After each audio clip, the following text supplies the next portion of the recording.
guys, welcome to my 4-week postpartum vlog. It's a really quick one today because Mark's in the car with the sleeping kids and I'm at my favourite restaurant in Adelaide, Suka Life. I come here every day, so this is one of my routines, is I drop the kids off, usually just Bodhi, sometimes Forrest is ELC, come here, bring Poet here, order my vegan waffles, I get my chocolate aphrodisiac smoothie, I get my green juice, and then I sit here and I gas bag with the girls. We talk about babies and they cuddle the baby, and that's kind of what my mornings have been like this past week, which has been really cruisy and lovely. And I've had a bunch of little work things I've been having to do, and yeah, just enjoying the kids so much. It's just been me with them on my own. Mark did get back a day ago, so he's been a little bit jet lagged, and it's funny because of course I was bragging to Mark how well Poet was sleeping, and all of a sudden he gets back and she's starting to get gassy again, and she's been waking up every 2 to 3 hours throughout the night, and he's having to pat her back, and he was like, I thought you said she was sleeping. But she, you know, there's no rhyme or reason. Sometimes she's sleeping, and sometimes I'll have these amazing stretches throughout the night, and I can't believe it. I had one night about 4 nights ago where she probably slept 7 hours straight. I had one feed, slept another 4 hours, and it was phenomenal. I woke up feeling like a new woman. And then there are other days where I get these little 2-hour snippets. So she starts off in the snoo, then she wakes up around about 2:30-ish, give or take. I bring her into the bed. We have a little co-sleeper in the bed already waiting. Put her in there, breastfeed, and then usually she'll just stay sleeping in there in her little swaddle from the snoo. She's a baby that likes being swaddled. Forrest was not, Bodhi was. And it's funny seeing all the different little personalities. She reminds me of Bodhi as a baby in so many different ways. She has quite a round face, so she reminds me of Forrest. Her cheeks remind me of Forrest. She has my exact eyes, same with Bodhi. I was like, oh, this little girl's going to be in for a lifetime of people commenting on how tired she looks because of these hereditary bags. She's totally got them. She just really looks exactly like me as a baby in terms of my eyes. So it's been really good because I've had all 3 of, what was I talking about? Oh yeah, gosh, baby brain. The different personalities. Okay, so she wants to be in arms. That is her MO. She wants to be cuddled. She wants to be held. She doesn't really, she would prefer if it was me constantly, but if I am doing something with the boys, my mum will cuddle her. She's happy with that. Mark, someone else. She just wants to be held. She doesn't want to be put down. We have the little wicker bassinet that we'll bring around to different rooms depending on where we are in the house, and we'll put her down, and then we get about 1 minute before she starts to cry.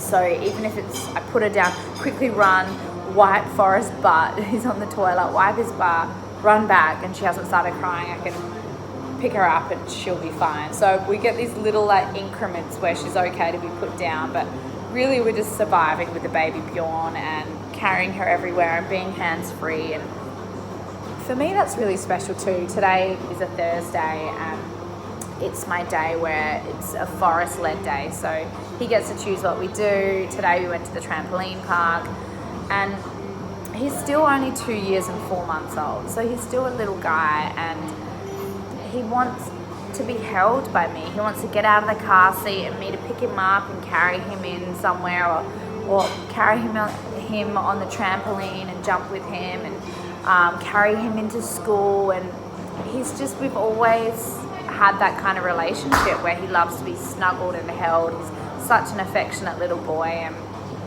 one of the things I was really conscious about when having Poet was I didn't want to lose that, and I didn't want that to have to change for him.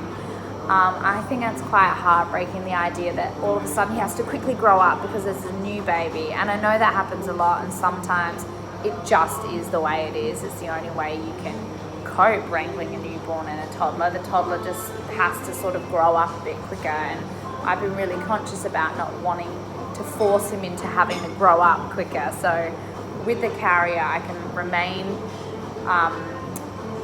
there for him, and I can pick him up and I can carry him and, you know, take him on the trampoline, and she's on me, or I can pass her off to someone, and I still get to be there for him in that way. And that's been really important for me, to still have that connection with him, and he can still feel like a little guy, and he's not even 2.5 yet, he's still so little. So that's been something that I've been really trying to nurture and cherish, and I don't want to force any of the kids to grow up quicker than they have to. So it's been lovely having the 3. I've been wrangling well. It's just about being organised. I pack the day bag the night before, and then I replenish it that morning if I need more nappies or a spare change of clothes, or, you know, the bib's too dirty and I have to swap it out for another one, those kinds of things. I leave it in the car, so it's just there ready to go. I leave the pram in the car. I've figured out how to get the pram out quickly and who to put in the pram first, and it's just about being a little bit more organised having 3 kids now, and I love it. I'm just in my bliss.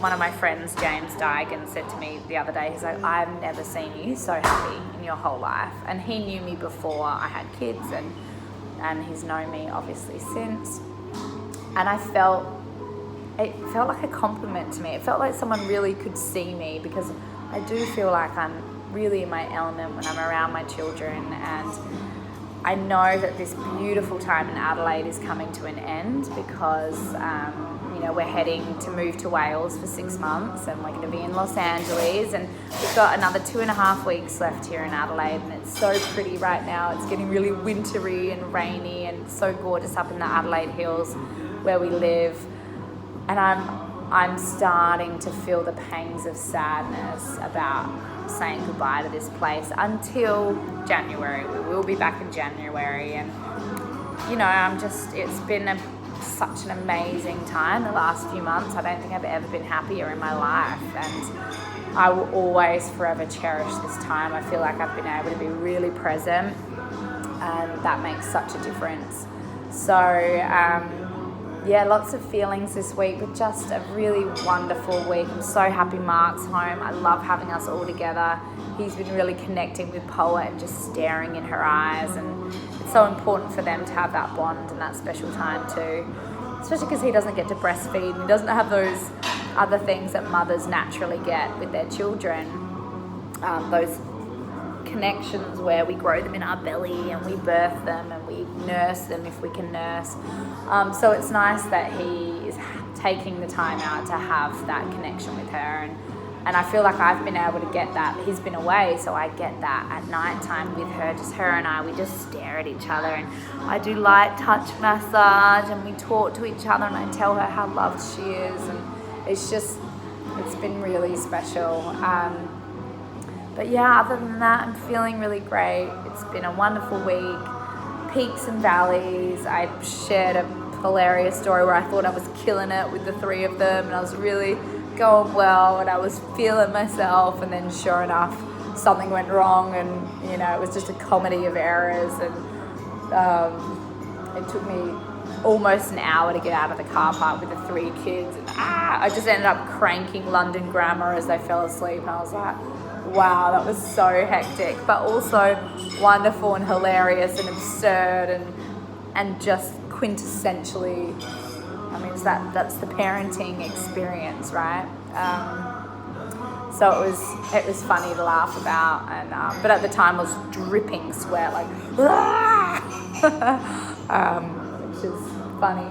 But anyway, I should go. I'm about to eat my vegan waffles. And yeah, so I will see you next week, and I will be 5 weeks postpartum then.